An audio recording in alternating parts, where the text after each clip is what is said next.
A paz do Senhor, pessoal, estamos aqui em mais um Pode no Monte, na presença aí do irmão Leandro, irmão Everaldo e Lucas ali atrás da câmera.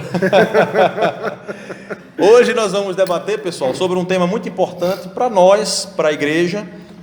Vamos falar do capítulo 3 de 1 Timóteo, que vai falar sobre bispos ou presbíteros e diáconos, né? Muitas pessoas às vezes sonham, né, em ser pastor, porque presbítero é o dirigente da igreja, né? No contexto é o dirigente da igreja, e às vezes ele não sabe quais são, ou sabe, às vezes não é motivado a viver dessa forma, quais são as características que um diácono precisa ter, né?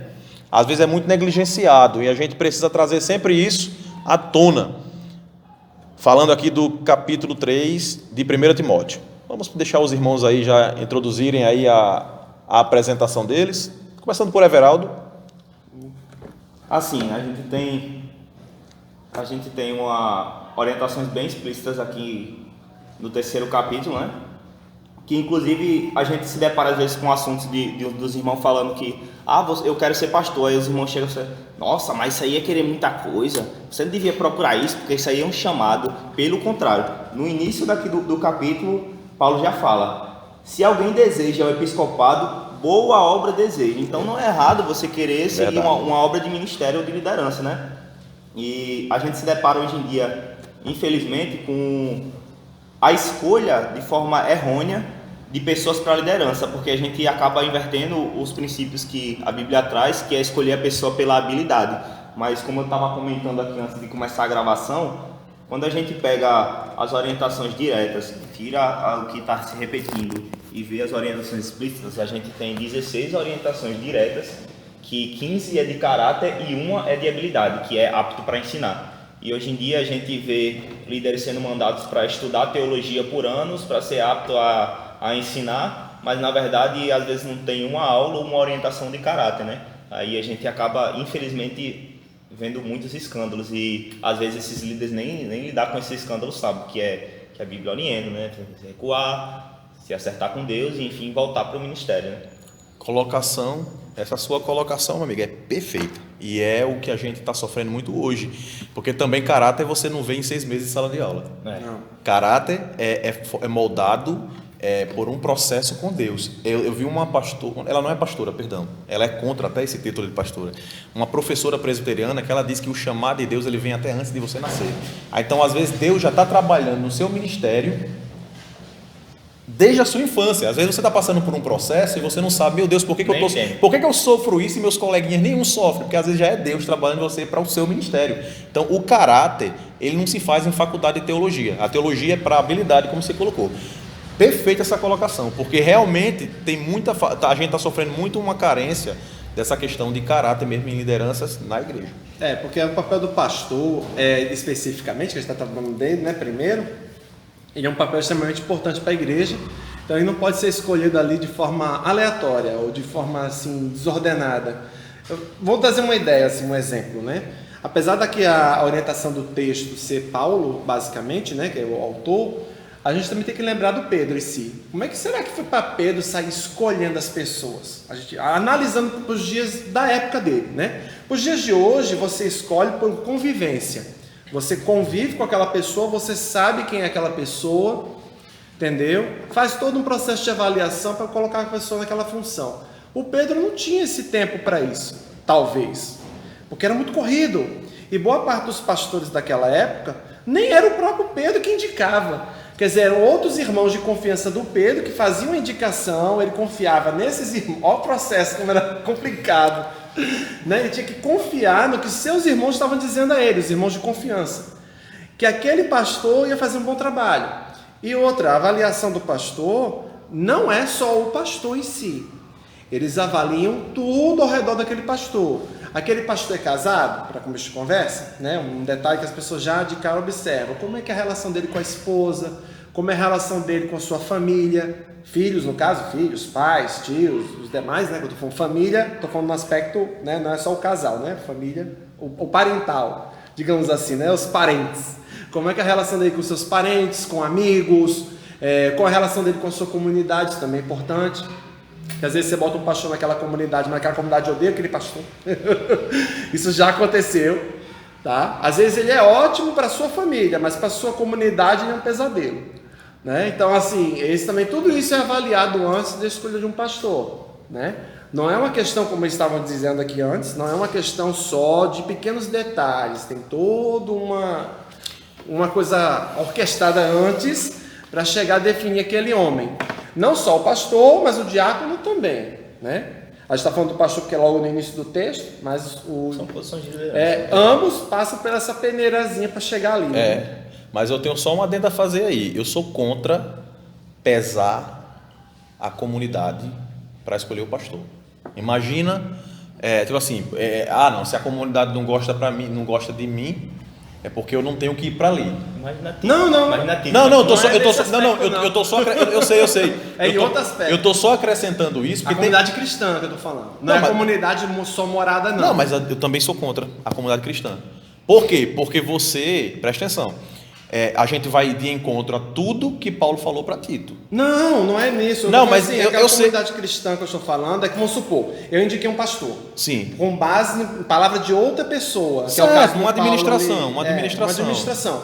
Mas se aquela igreja diz, não, mas olha, ele em casa, ele é uma coisa, mas conosco como comunidade, que é a igreja que eu estou falando, especificamente, vou deixar mais claro, a igreja, com nós, igreja, não concordamos. Pode acontecer também.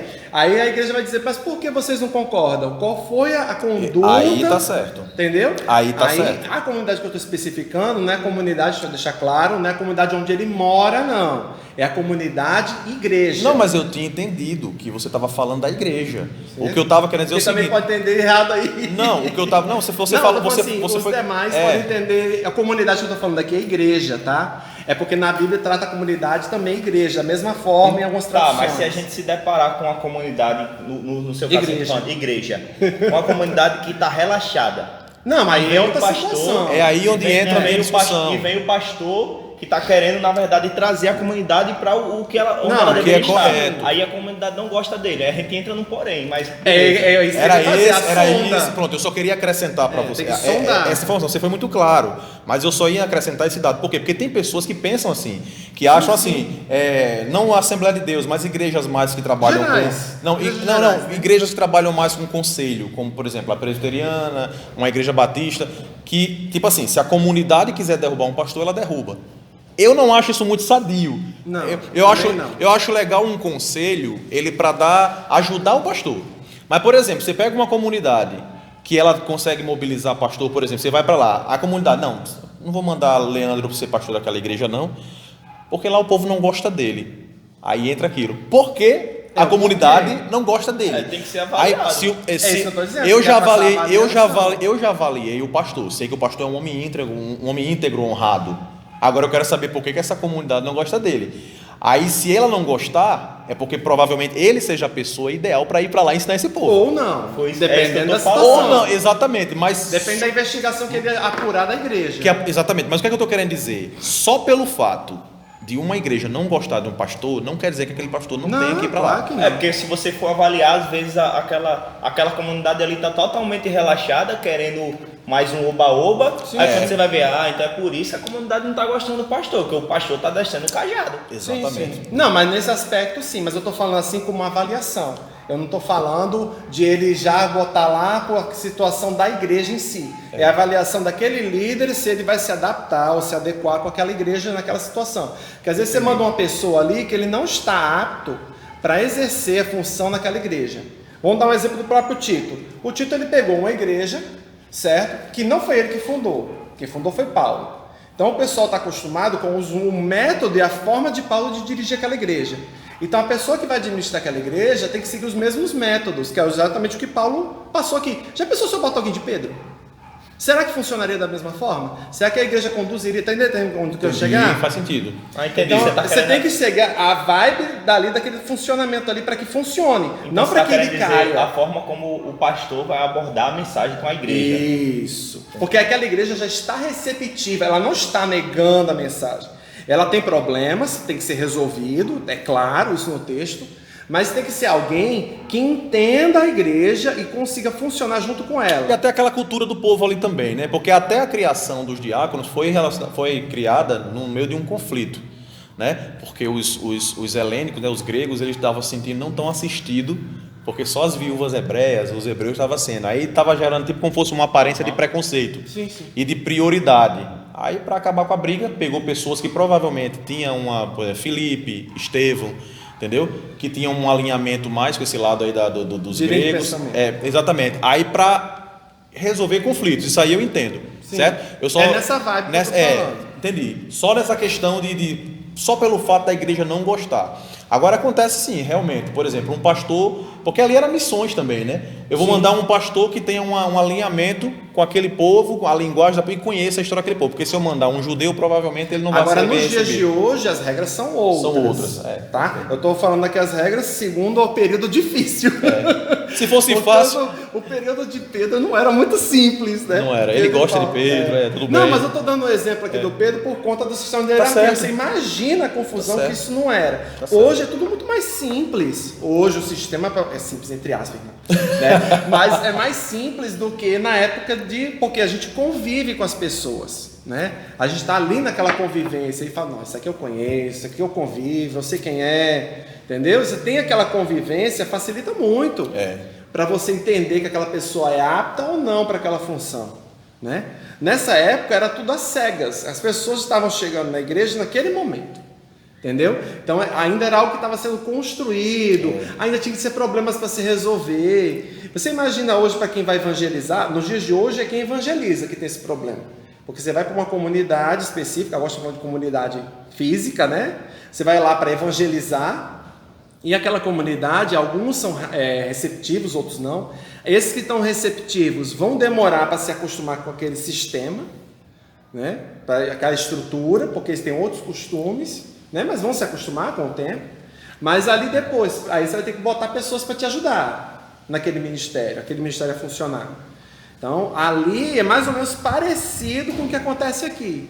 Os que fazem missões, né? Quem faz missões hoje, passa isso aqui, exatamente esse contexto aqui do Timóteo.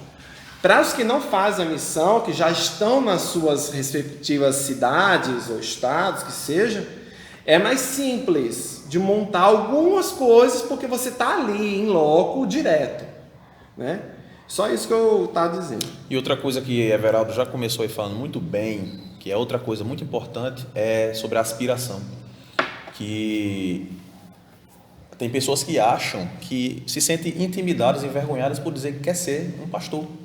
Jesus. Né? Por desejar o ministério. Agora, onde é que está a diferença, né, Leandro? É na motivação, né? Porque se você deseja ser pastor, você tem que mostrar frutos de que você vai ser pastor. Eu só espero que o irmão não use aquela frase, querer poder, pelo amor de não. Jesus. Porque não se aplica a esse caso. Brincadeira, irmão. Não se aplica a esse caso. Não se aplica, porque você... Aspiração, gente, aspiração... Você vai ver que a pessoa tem um fruto, tem o dom para ser aquilo. Você sabe que pastor, ele vai ser pastor, ele não vai ser um mercenário. Então é nesse sentido, eu quero ser um missionário. Então se você aspira, glória a Deus, a gente está precisando mesmo, né? É sadio, é um sentimento sadio. É óbvio que a maioria que quer é simplesmente, a maioria não, né? Eu não vou dizer isso não, que eu não sei, eu nunca pesquisei, mas muita gente que quer porque pura vaidade. Ou porque acha bonito. Às vezes tem direito de poder, pastor ciumento, oh meu Deus do céu, às vezes evita que um talento cresça na igreja porque ele tem ciúme, porque concentra tudo nele, mas o pastor é humano, gente, eu não estou falando isso para demonizar talvez alguém que você conheça que seja assim, porque realmente você ser um servo de Deus é difícil, você é tentado por tantas coisas. Às vezes tem pastores que são mais centralizadores e tem dificuldade de passar para outras pessoas trabalharem. Máximo, né? Quanto maior o ministério, maior a carga. Maior carga. Porque a pessoa esquece às vezes desse detalhe, né? A pessoa vê o cargo, mas se esquece da responsabilidade que o cargo tem. Né? O cargo tem carga. É uma carga que você tem que levar, irmão. E não é passando a mão, assim, em possíveis erros que tenha em volta disso, mas é uma verdade. Se o cara ali é pastor, ele paga uma etapa de carga ali dobrada. E eu vou dizer uma coisa para você. Eu não sei porque que o povo, sinceramente, só vale a pena você sonhar ser pastor se for chamado. Pessoal, porque ser pastor sem o chamado de Deus. O pastor, humanamente falando, gente, não tem vantagem nenhuma. Não. A única vantagem de você ser pastor é porque você é um homem usado por Deus, chamado por Deus, abençoado por Deus. Mas tem gente procurando o pastorado como se fosse uma coisa confortável. É como se fosse um emprego. E ele não vai ser pastor. Essas pessoas que buscam o pastorado, a liderança, sem o valor, ele não vai ser um pastor. Você está entendendo? Porque o pastor, ele chora pelas ovelhas. Aí, Leandro, tem outra coisa que as pessoas às vezes não lembram, que um líder, ele é movido pelo Espírito Santo e cada caso é um caso. E outra coisa, tem líderes hoje que eles pagam um preço muito alto, líderes que eu estou falando pastores, porque eles vêm com uma receita de bolo para a igreja, entendeu? Funcionando como se funciona numa fábrica, numa empresa. Como se qualquer igreja funcionasse. Igreja não é fábrica e nem é empresa. Você não pode chegar lá, criar uma regra, não. Tem coisas que você vai ter que mudar a forma. Por exemplo, uma coisa que muita gente... eu em Santarém eu sou pastor, meu Deus, caramba, todo mundo gostou do meu trabalho, deu tudo certo com a mocidade, essa metodologia deu certo, aí muda para outra igreja e vai usar a mesma coisa, os irmãos vai... É aí onde eu falei naquela outra anterior. Lembra que eu falei do Paulo e do Pedro, que são metodologias diferentes. Exatamente. Igreja. Muito bem colocado. Foi para uma igreja, gente, é outro povo. A orientação do Espírito Santo vai ser outra. Aí então o que é que acontece? Aí tem gente que acha, Leandro, que o pastor ele nunca pode chegar, isso eu aprendi com meu pai, ele fala para mim sempre: pastor não pode ter o seu jeito de ser. Eu não posso chegar na igreja e botar o meu jeito de ser na igreja. Eu não posso. A gente não pode dar concessão para pecado. Mas a igreja, se a igreja tem uma cultura, que vamos fazer conta, ela tem um costume de fazer alguma coisa, que não seja errado, mas eu como pastor não gosto, aí eu vou pegar e vou desmanchar só porque eu não gosto. Aí isso é o tipo de coisa que muito pastor sofre por causa disso, porque eles levam para a igreja o seu modo de ser. Se o modo de ser dele traz um ensinamento bíblico, tudo bem, está valendo. Se ele acha, não, isso aqui não é bíblico, vamos consertar, vamos ajeitar. Beleza. Mas tem muitas pessoas que traz porque ele não gosta, entendeu? Por exemplo, meu estilo, eu não gosto desse tipo de música, eu não gosto desses grupos, entendeu? Então vamos acabar com esse grupo, eu não gosto de bandinha, eu vou acabar com a bandinha. Não, eu não posso não gostar, mas eles estão louvando a Deus, não está fazendo nada errado, então vai ficar. Então, o que é que eu estou querendo dizer com isso? Tem muitas pessoas que elas levam o seu modo de ser, e nós como os líderes não podemos ser assim. Se tem alguma coisa que eu aprendi que eu posso acrescentar, maravilha, mas eu não posso impor, entendeu? O que eu tenho que levar os irmãos é para o ensinamento da Bíblia, para que eles não fujam disso daqui. Aí é por isso que muitos sofrem, entendeu? Muitos homens de Deus, ensinadores da palavra, professores, pregadores que são aclamados, quando recebem uma igreja para ser pastor, eles são logo confrontados com isso, porque na teoria, quando eles tudo funciona. Quando eles estavam em casa estudando, quando eu for pastor eu vou fazer isso e vai dar tudo certo, vai dar tudo errado. Aí é uma frustração, mas faz parte. Por quê? Porque, gente, tudo é com orientação de Deus. Tem coisas que, por exemplo, você perguntou como é que eles escolheram um líder. Um líder, na substituição do lugar de Judas, eles oraram e lançaram sorte, né? Aí chegou em Matias. É sempre assim? É uma regra? Não, ali foi naquele momento. É por isso que eu estou dizendo. Cada momento o Espírito Santo vai orientando as pessoas. Às vezes você não precisa lançar sorte. Às vezes o Deus já levantou um líder de confiança que vai me indicar, e é assim que funciona a administração, mas tudo debaixo de oração, porque eu posso errar. Eu quero uma pessoa, aí Leandro é da minha confiança, eu sei que ele tem uma boa visão, ele me indica, mas mesmo assim eu vou pensar, vamos orar, porque possa ser que os dois estejam errados. Né? Então é sempre debaixo de orientação mas vai chegar um momento que você vai ter que tomar uma decisão. Aí é isso. Não é fácil, pessoal. Cada igreja, cada momento, cada departamento tem uma abordagem diferente. Por isso que não é fácil ser pastor. Por isso que eu ia falar, nunca quis. Porque eu sei o nível da dificuldade, irmão. É difícil. É difícil, mas Deus dá graça. É por isso que só serve, só encaixa para quem é chamado. Não adianta você querer. Se você é chamado, você vai saber, porque Deus vai lhe separar para aquilo ali. Pode todo mundo até dizer que você não serve para aquilo, mas Deus separa. Você fala, meu amigo, Deus, você sente você conduzindo. Aí você sente, eu nasci para isso. Por exemplo, eu tinha um testemunho de um presbítero, isso numa assembleia lá no Rio. E esse presbítero, ele está no cargo e não sabe ler, gente. Isso é verdade. Mas ele não sabe ler mesmo, não. Ele conhece a Bíblia pelo que ele ouve. Aí eu falei, meu Deus, por que o ministério botou um presbítero que não sabe? Eu fiquei pensando ao nível crítico, irmão, que horror. Na hora eu fiz essa crítica, mas é uma crítica natural que a gente faria, né? Eu falei, mas por que o ministério escolheu esse homem sem saber ler para ser o presbítero? Tudo bem que ele é um auxiliar e está ajudando o pastor principal, mas é o presbítero. Quando esse homem abriu a boca no púlpito, eu me calei. O nível de conhecimento dele era absurdo em relação ao nível da Bíblia. Ele não lê, irmão. Me explique isso. Aí eu falei assim, é o chamado. Não tem explicação aquilo ali. É o chamado. Eu fiquei ali admirado, ouvindo ele falando. E ele ainda não sabe ler. Não sabe. Porque tem gente que só sabe que aprendeu a ler, lê na Bíblia. Eu fiquei assim chocado. Eu falei, é Deus. Porque não tem uma explicação para isso não. Exatamente. Porque esse homem conhece a Bíblia de cor salteado, do texto todinho. Assim, e fala com uma clareza, com uma pessoa como se ela estivesse lendo. Como estivesse lendo, irmão. Ele diz as referências, pô, irmão, ele fala isso antes das pregações. Irmão, vocês sabem, né, que eu não leio, mas os irmãos abram aí a Bíblia, tal. A igreja sabe, né? Ele vai falando o que está no texto.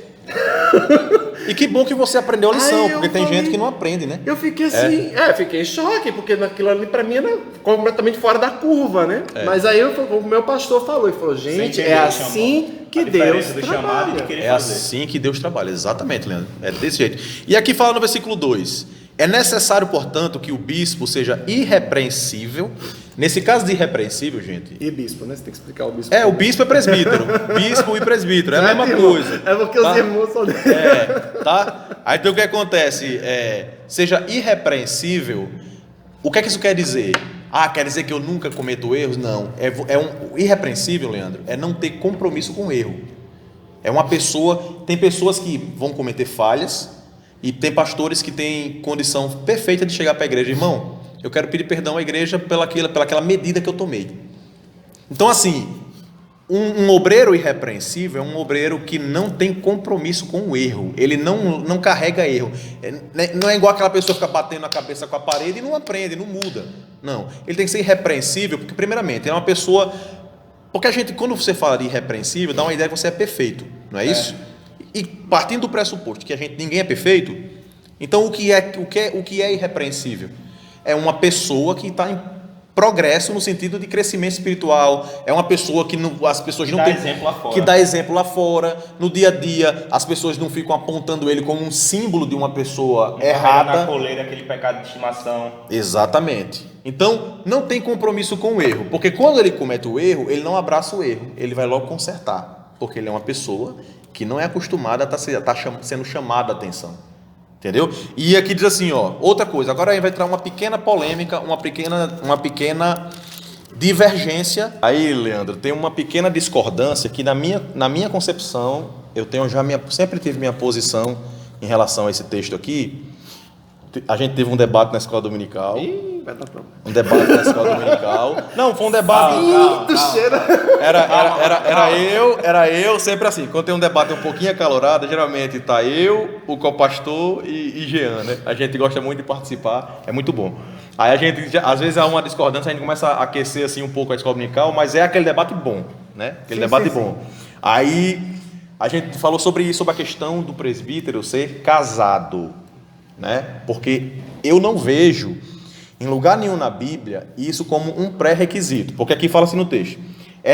Não é que eu estou dizendo que é bom, que não é um problema, que não tenha desvantagem, mas eu não vejo no texto isso como um pré-requisito. Vamos ver. É necessário, portanto, que o bispo seja irrepreensível, a gente já comentou isso. E aqui fala, esposo, em alguns fala, marido de uma só mulher. Então aqui, eu procurei até um artigo de John Stott, foi John Stott? Eu esqueci, não sei se eu estou confundindo o nome, que é aquele reformado. Não é John Stott não, enfim. Aí, isso está mais como um pressuposto. O que acontece? Marido de uma só mulher. Marido de uma só mulher, o foco está no casamento ou no ato de ser monogâmico? Onde é que vocês focariam aí? Ao meu ver ali a parte em relação ao casamento, tem gente que ainda faz coisa até pior, marido de uma só mulher, como uma mulher fosse a igreja, tem gente que dá essa interpretação também. Não, aí é... Tá? Não, mas falando, tem gente que leva para essa interpretação, não é essa interpretação. Mas nesse caso, marido de uma só mulher, qual é a mensagem mais pesada que tem aí? Eu acredito que seja o da monogamia. Da monogamia. Fica muito claro. O foco não está no fato de ser casado, porque eu acredito. Mas aí a tua pergunta no caso se é obrigatoriedade também, no caso. Sim, é por isso que eu falei do foco, porque por exemplo, eu acredito que se Paulo estivesse discutindo, tem que ser casado. Ele abordaria de outra forma. Ele abordaria de outra forma, ele falaria: o bispo tem que ser casado e com apenas uma mulher. Mas ele não falou, ele falou assim, marido de uma só mulher. Qual é o pressuposto? É que como solteiros eram raros, não faria sentido ele falar, ele estava falando para um grupo que provavelmente fossem todos casados. Então, para que eu vou falar para solteiros se eu estou falando para todos os homens que sejam casados? Então, o que acontece? Até porque o apóstolo Paulo É solteiro. era exatamente. E o Timóteo também. Você pode até levar uma interpretação de que Paulo até preferia que fossem solteiros, lembra? Se você tivesse de levar para o extremo, né? Então a Bíblia não tem, porque a gente fala assim, não, tem que ser casado, tem que ser casado. É importante ser casado, mas a gente está aqui discutindo o texto. Nesse texto aqui, na interpretação do texto, é mais um pressuposto. Se for casado, que seja com uma mulher só.